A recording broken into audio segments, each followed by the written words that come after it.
Back out here live at the Mountain Fire, I've got one of the incident commanders with me, Robert Dinteman. Good morning to you. Good morning. Okay, so you guys are getting ready to get in that chopper. Tell me a little bit about what you guys are going to be doing from that chopper.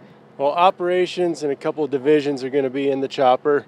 They're going to go do a recon, GPS for us, get an accurate acreage where we're at, take a look at what held from yesterday's operations and where the fire moved overnight. It was somewhat active through the AM hours of this morning.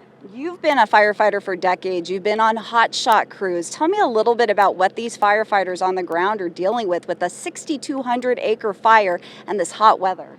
Well, they're dealing with steep terrain, obviously, out here in this where we're at right now in the Cave Creek Ranger District. The heat, obviously, we're looking at 100 plus. This is really the first exposure that we've dealt with this year being this hot with the firefighters, men and women, dealing with the temperatures. There's also a lot of different random elements, though. This is used as a target range. What did you guys come across yesterday? Yesterday, one of the agency vehicles got hit by a unexploded bullet. It actually struck the vehicle, punctured the door. So luckily it was the vehicle, not personnel on the ground. Do you guys expect this fire potentially to grow a little bit in size today?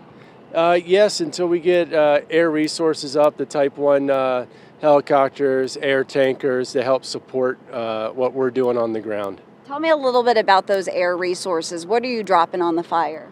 The helicopters are dropping water, and heavy tankers are dropping retardant.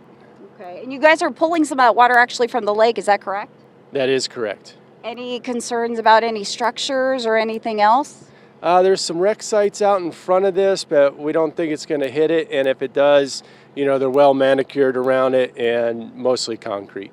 Okay, and I know there's also some power lines out there as well that could potentially be in the line of fire that actually feed power into the valley. But again, Bartlett Dam Road likely going to be closed all this weekend. So if you did have plans to come out to Bartlett Lake, Horseshoe Lake, make alternate plans. They already had to cancel a bass tournament that was out here as well. They've evacuated the campgrounds. There's still a few people that are actually trying to make their way out of this. Just talked to a couple, a man and a woman within the past hour that were trying to get their friends out who had been kayaking, so they're about 14 miles in, so they should be coming out pretty soon, but nobody is allowed in this area while fire crews try to get some containment on this fire. As of this morning, it was 0% contained.